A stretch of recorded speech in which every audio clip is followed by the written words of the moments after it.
What's up, everybody? Welcome back to Ground Zero Salem. As always, I'm your host, Pat. Usually pretty prolific with my video making, and it's not like it's been ages or anything, but I have been a little busy. My mom was in town visiting, and been working some extra shifts. Been kind of drained, not really feeling it. But I've been thinking all week about doing a review of this excellent hardcore record out of the homelands of Syracuse, New York. This band is called Dialysis, and the name of the record is Pretty Men. Already, this is probably my favorite album of the genre for the year. I'm going to go ahead and say,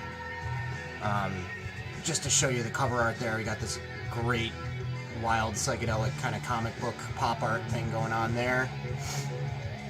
Back cover with the song titles, kind of looking like one of those order forms from old comic books with gimmick stuff.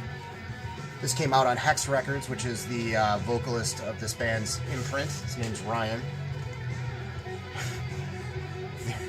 There he is right there with the background school 80s lasers action, some live shots, lyrics. This copy came on this nice translucent green with black smoke.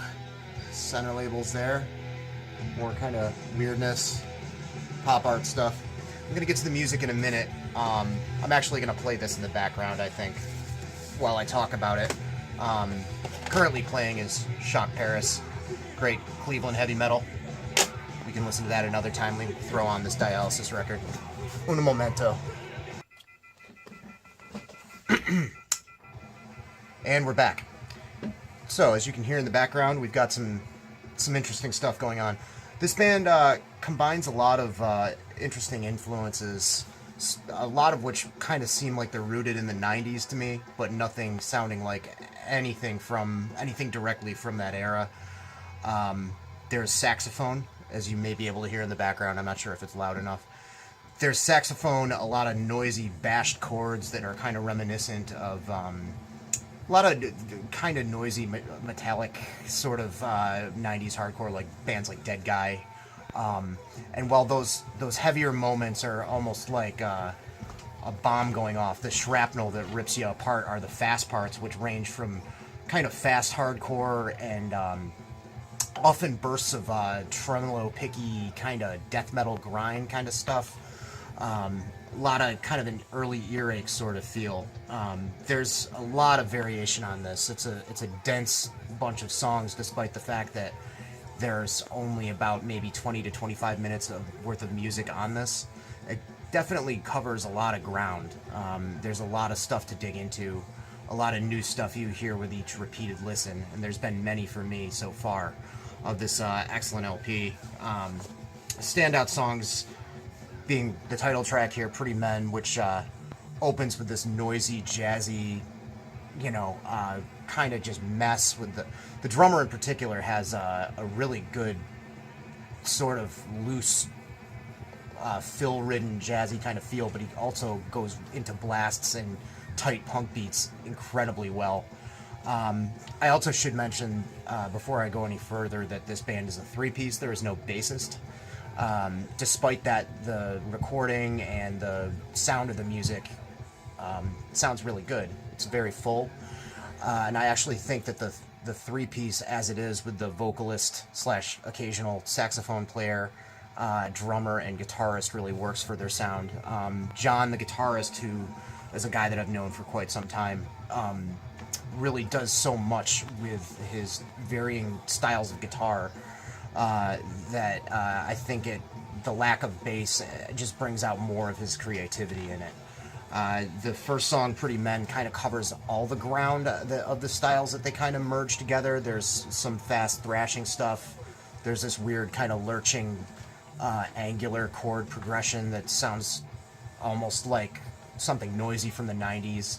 I'm not super well versed in AMREP stuff or shit like the Jesus Lizard, but it seems like that's an influence from what I've heard of that type of genre.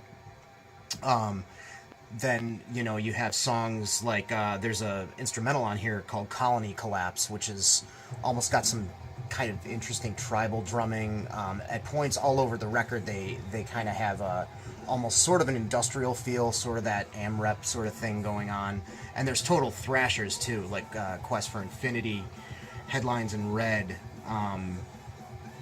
Let's see, the last song, Ugly People. Fittingly enough, they open the record with a song called Pretty Men and close with a song called Ugly People. Ugly People's a ripper, a thrasher. Really, really great music on this. Excellent hardcore. The way they seamlessly kind of blend some 90s noisy post-hardcore with thrash, with just good old-fashioned fast hardcore punk, and a fair amount of grind. There's some really tight blasting on this. It's just really unparalleled. I haven't heard anything like this in a very, very, very long time, possibly ever. There's also a song that has only bass and no guitar, which is pretty cool, which I believe is Cancellation Prize. That song has a certain creepy, sludgy kind of vibe that in some ways calls up Man is the Bastard, but I'm not entirely sure if that's just because it's only bass on it or not. There's also some really interesting work with the saxophone kind of ringing along with it, as well as on the instrumental there, Colony Collapse, which where the saxophone almost takes on this sort of like bee-like humming kind of thing. There's a lot of references all over it, and samples all over it to just the end of the world, society falling apart. They use Ren and Stimpy samples, the one with the History Eraser button. There's a George Carlin sample right there about They Don't Give a Fuck About You. There's a bunch of answering machine messages.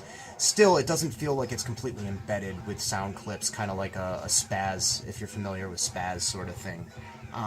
Yeah, I just can't gush about this enough, honestly. And, you know, there's a lot of good bands from my hometown. There's a lot of people that I know that are in bands, and I like their bands fine, but I've been following the career, so to speak, of what Ryan's been doing in his past bands since his very first band, Human Shield, and I've been a fan of a few of John's projects, the guitarist projects as well, and this blows pretty much everything they've done out of the water, and I liked their previous bands quite a bit. So I just wanted to throw that out there, mention this awesome hardcore record. I know that a lot of people that follow my channel are into the old school metal and thrash stuff. There's a handful of punk heads out there.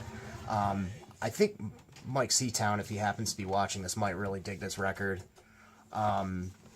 Ross Hodo would probably also appreciate it as well. Jason Hook, a few others, Final Rich maybe even.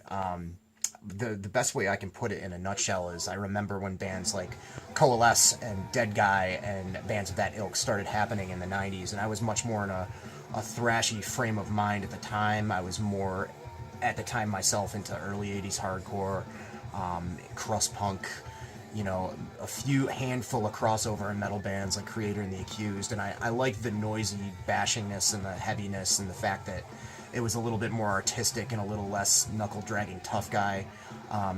Specifically those bands, Dead Guy, Coalesce, maybe even the very first Dillinger Escape Plan EP, but I never really cared for much else by that band afterwards. But the only thing that I could think is, like, it would be so cool if these bands just kicked it out and had some, you know, executed some fast parts to bring up some variation. And that's essentially what Dialysis does, as well as bringing in some crazy, you know, these crazy saxophone parts, which really work for it. And, I mean, you know, I could talk out of my ass and say that they bring about this sort of John Zorn kind of feel or something, but I'm not going to do that because I've only heard a little bit of the Naked City stuff, and probably the only similarity is that they both have fucking saxophone. So I'm just going to take a wide berth of that. But yeah, I'm not a review guy. This is obviously me going in circles, just saying random shit that I like about this record, but I figure that's good enough. Very, very great, multi-textured, heavy as fuck, great angry vocals, kind of reminiscent of a few of the greats, namely Henry Rollins in his better times, Chris Callahan from The Swarm, maybe, what's his name, Sean, I think, from Swizz. Impassioned, shouting, you know, kind of going in key a little bit there, but more just into expressing anger, but not necessarily some dumb testosterone shit. Excellent lyrics, just spewing diatribes about the world falling apart, essentially. Great stuff. Good people, and an excellent release. This band is calling a long hiatus. Ryan, the vocalist, has just moved to Portland, Oregon from Syracuse, New York. So they'll probably still continue to do stuff, but in a much more limited capacity, obviously, with a complete country between them, complete continent separating them, coast to coast. That's really about it. I think this is great. I recommend it to people who like hardcore with a little bit of thought to it. It's Dialysis on Hex Records. I will post links, of course, to the Bandcamp, to the Hex website. Lots of interesting stuff on Hex. Not all of it is my bag, but a lot of cool, forward-thinking punk and hardcore, and some kind of metal-y stuff too. So check it out if you want to spend a few bucks and support a good guy. Check out some new shit. Thank you. I will be back. I said that I was going to do this last weekend, so I don't want to make any promises. If I find time this weekend, I'd like to talk a little bit more about some collection update stuff, and maybe go through the stacks a little bit, but we'll see what happens. I need to catch up on sleep. All right, well, everybody have a good time, and I hope you enjoyed this review for what it is. Take care. Ground Zero out.